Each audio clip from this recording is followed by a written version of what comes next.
Hello everyone, welcome to Tutorials of Tone. My name is Alex. Thank you so much for watching. Today we're changing things up a little bit. We're going to be playing a bass through a Fractal FM3. You can also use this on an FM9 or an FX3. There's so much to choose from for guitar players, but there's also some stuff for bass players. And I've been using this live and in the studio professionally for a couple of years now. I absolutely love it, and hopefully after this you'll love it too. So let's dive right into it. First up, we have the input block. Simple, stock settings. Not much to go over there. All good. Next we're going to jump over to the amp block, as there's a lot going on in there. The Fractal ecosystem at the time of this video has about 409 amps, 7 of which, maybe 8 if you include a 59 bassman, are bass amps. It's not a lot to work with, and most bass players feel they're, taken for a ride, given the short stick. But there's some really great usable stuff here. Amos from Taylor Swift uses this. Rob Trujillo from Metallica uses this. Very usable in a professional setting. You can get amazing things coming out of there. And in the modern age, when we're all going direct in-ears, the whole thing, there's nothing wrong with not lugging your Ampeg SVT 8x10 head cab, breaking your back. You can put it in an FM3, send it to the PA with these massive subs, make them do the work. So that's what we're doing here. Of those 7 amps, I've dialed them up. We'll go over how I sort of dive into those things, use them in a live or professional setting. First up, we have the Ampeg SVT, the original, my favorite. So this is SV Bass 1. As you can see, I've dialed back some of the bass, up some of the treble, for the most part, just keeping everything at unity gain. Not a lot going on here. Everything is stock. In this range, I have the SV Bass impedance curve, stock, haven't messed with anything. In the input EQ, 40 Hertz roll-off, 10K Hertz roll-off. And in the output EQ section, I have this reverse V thing going on. A lot of times, I'll be playing in a funk band. You don't want your low end to just muddy up the mix and just overtake everything because you're not playing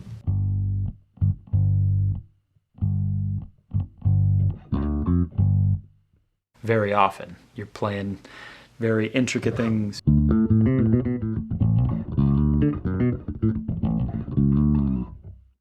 Chaco lines sometimes, and Rocco Prestia. You really need that attack, that mid-range, that bump. You don't take the low end completely out, but the subs are doing the work. Give it some attack, give it some presence, and that's what we're doing here. If we take it out of the chain,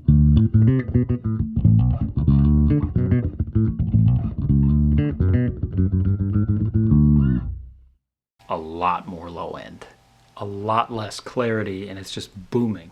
You can't really tell what's going on. And it's nice to have that little extra kick carving that out. And then I don't have anything in the dynamics section. I am running that into the tried and true Ampeg SVT 8x10 and a 4x10 with an M88 on it. You can hear those together as we have.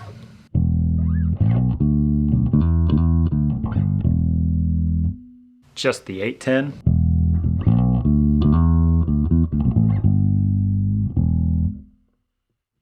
Just the 410.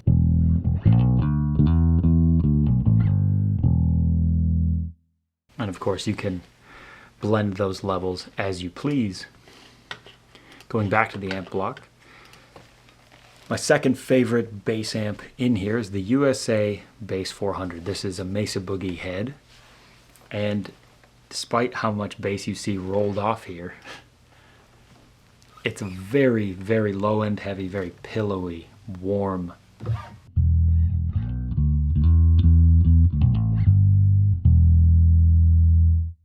Very usable for folk gigs, for backing people in country bands.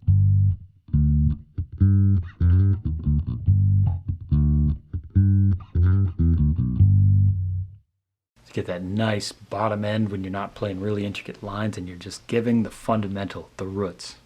Roots and BVs, we're bass players after all. So the USA Bass 400, great amp for that. Then we have some variations. So this is the SV Bass 2. Settings are almost identical to the previous, but I've taken the level down 20 dB.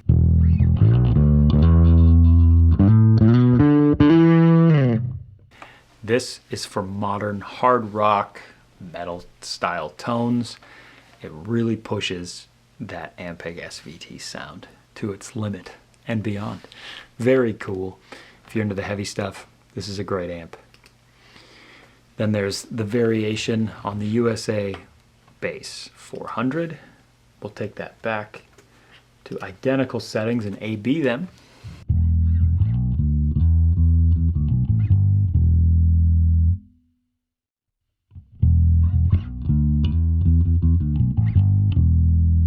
Even more low end, more pillowy. It's this wonderful, cushiony bass sound.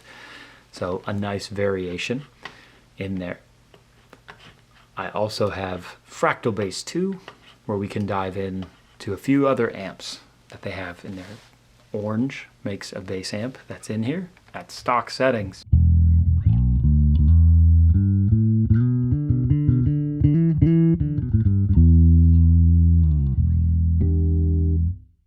Again, very low heavy. You'd probably want to carve out a bunch of stuff in the output EQ, much like we did with the SVT. I haven't touched anything on the input EQ, but if we were to do that quick, we went over here, a little better.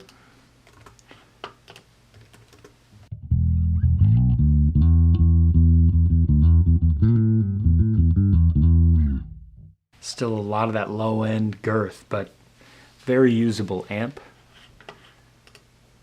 Then we have probably my favorite alternate amp for bass in here, the Fractal Audio Systems bass. Cliff is a genius, that's why we're here. And this, at stock settings, is gig ready.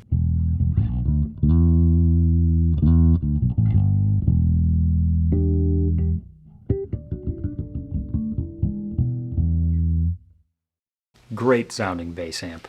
Nothing done to it, and it sounds amazing. So, totally worth using this. And last up, we have an Ampeg Portaflex at stock setting.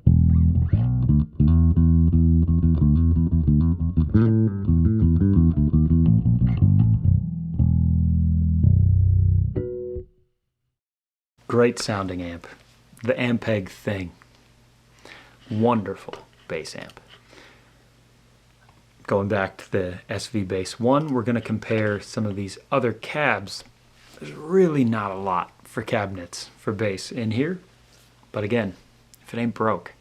I use the 810 and the 410 SVT for everything. If you need alternates, we also have those. We have this aluminum bass 410.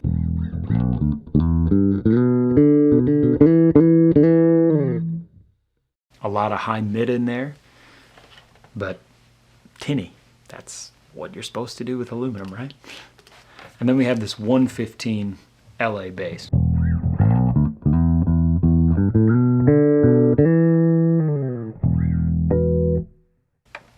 A 115, very mid heavy. We're really pushing that. So with both of them together,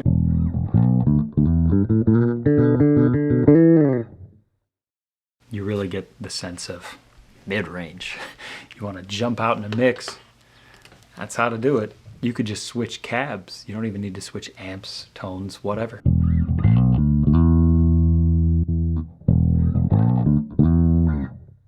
Really changes the game, these IRs, which are just advanced EQ curves to begin with. But I digress. Then we go back. We're going to the pitch block. I use this in two different styles. So first up, I have it just as a basic octave pedal, just octave down. There's one song in the Sumo 7 set list where we have octave down, 2 octaves down, octave up, 2 octaves up, standard. It's massive Bootsy Collins playing his 4-output bass. It's crazy. But here we have just the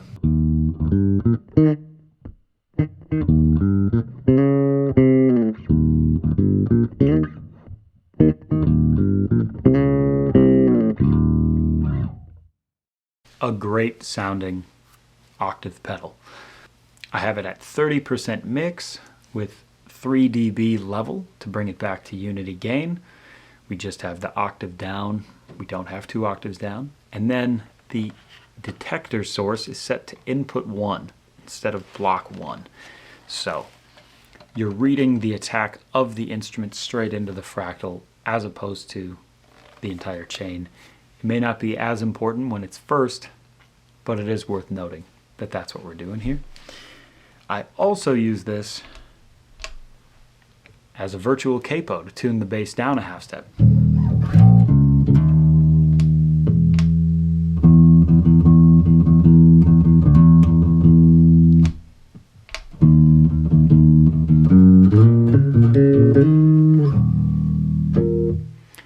Now you might get some tracking glitches every now and then, but if you don't want to bring 2 basses and you have a lot of bass switching that you would need for a set list, as I've had to do, this is a great cheap alternative. And if you're already using a fractal, it's great to not add another pedal like the Digitech drop tune, the whammy drop tune, etc. So I just have that set to half step down. You can bring that down however you like, or up. I put the tracking all the way up and fast instead of smooth pitch tracking. It's great to use that because if you were to do smooth, it's more for chording. Since we're playing mostly monochromatic things, we're going to set that to fast. For this, the mix has to be at 100%. If you're putting that at anything else, you're getting that dry signal and you're going to get half steps in this mode. Ugly. Don't do it. Moving on, we have the auto wah.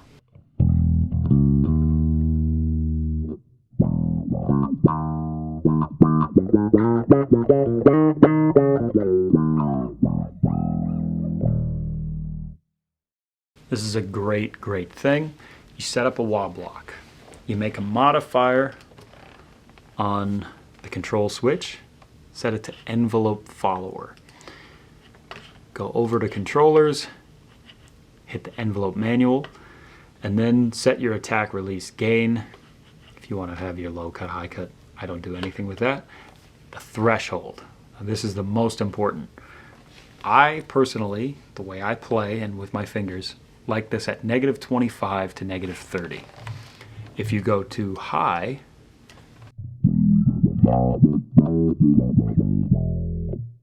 you don't get all the way down. You don't go to the toe on that wah. If you go too low, it's all toe. And you've just made a tinny bass. So we have, we'll say, -33.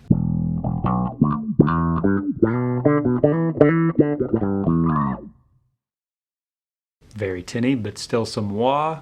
We go to -20 or thereabouts.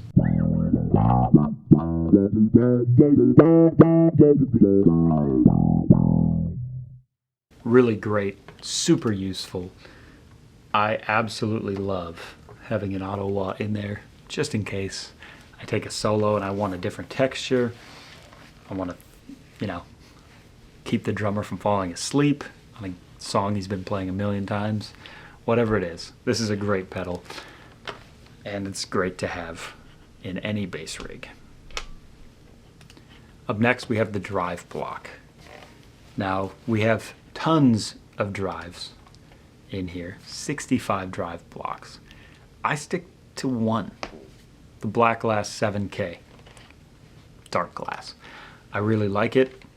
Set it to 50% mix or thereabouts, because you need to keep that low end fundamental, and it's one of the great things about this tech.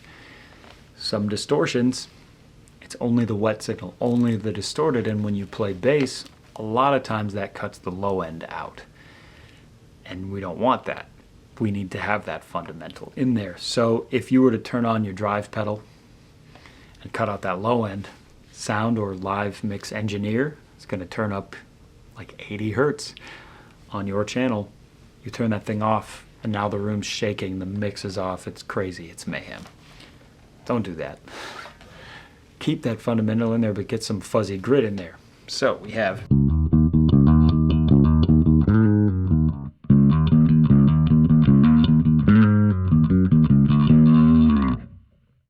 these are the settings that I use to keep things at unity gain.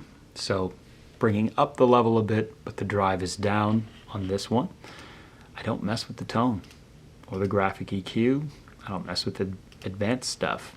It sounds great, but you have all that access and capability. As we turn the drive up, we also bring the level down.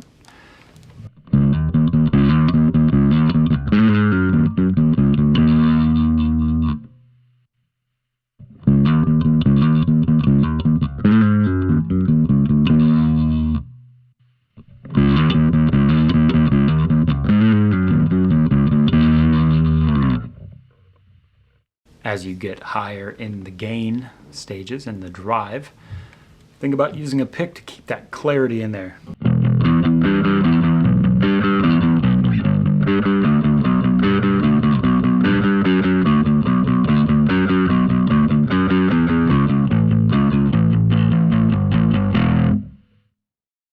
Great Flying Colors example there. And last, but certainly not least, we have the Esoteric Bass RCB. This is a bass overdrive pedal.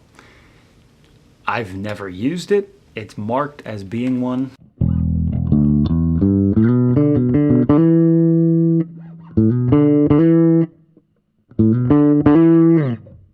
Very subtle, even at high settings.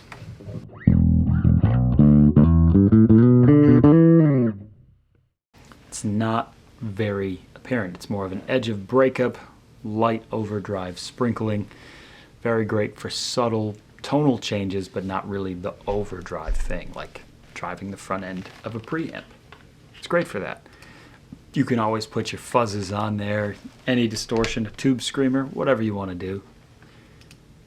You have it all. So play around, have fun. Up next we have the chorus block. I use this quite a bit. 80s sounds, ballads. It's really nice to have. I put this in parallel, again, to keep the fundamental from being chorused, or that pitch to oscillate. So the mix is at 100%. I brought the level down to -6, so it's not so in your face, so crazy. For all of these, I leave everything pretty much at stock settings unless a song needs a very specific chorus sound. So we have our clean sound.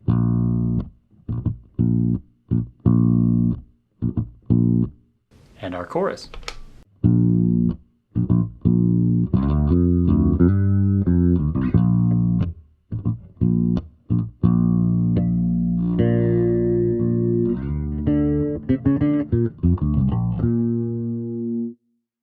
I personally love the Boss CE2, this Japan CE2.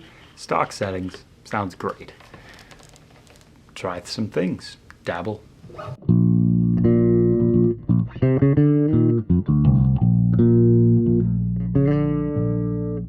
The Dimension 2 sounds wonderful. Digital stereo.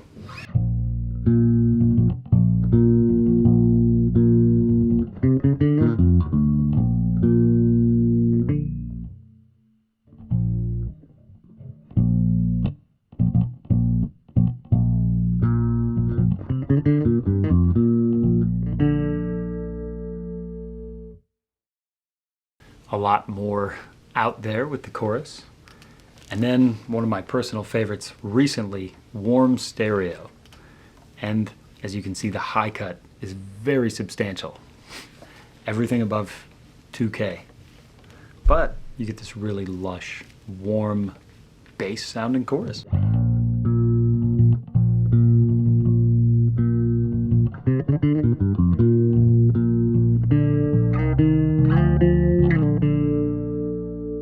If you have a solo bass moment, warm stereo or the Japan CE2 is great.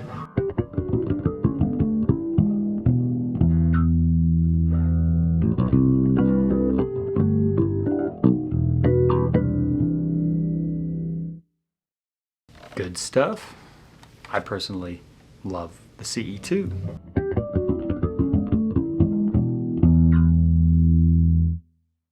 Really great. So that's the chorus pedal. You can always pair that with the Octave if you have a fretless and a pick, and you can do your sledgehammer.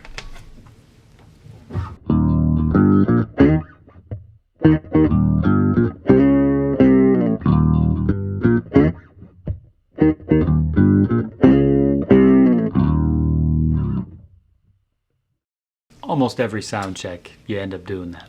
You just gotta.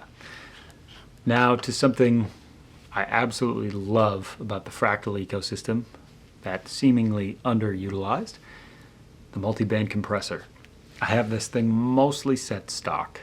I bring all the levels from, I think they start at 6. Yep. I bring those all down to 0 except the bass. I bring down to -5. Again, getting some clarity, getting this to sound like a functional harmonic instrument. So, if you're playing around,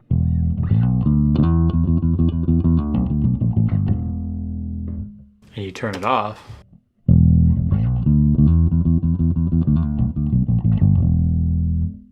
that low end comes back and it's screaming.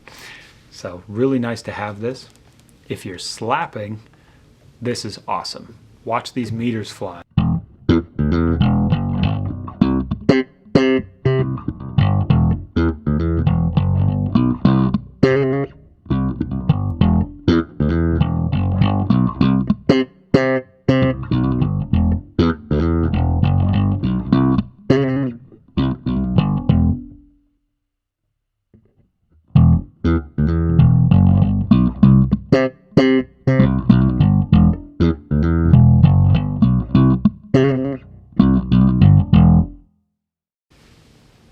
That output is screaming. It's like an extra 7 dB. Does it add anything? Not really, other than low end, just crazy output. So, multi-band compressor at the end, and then 3 dB of makeup gain. Very small splash of medium reverb. It's just nice to breathe. If you don't like reverb on your bass, take it up with Ian Allison. And finally, we have the filter block. This is a wonderful addition. I use this with an expression pedal on the level control. It's just a 3 dB boost. So if you're playing a line,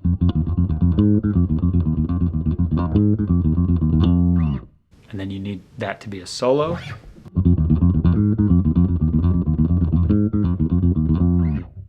or you just want a line to pop out momentarily, bring it back, this is perfect.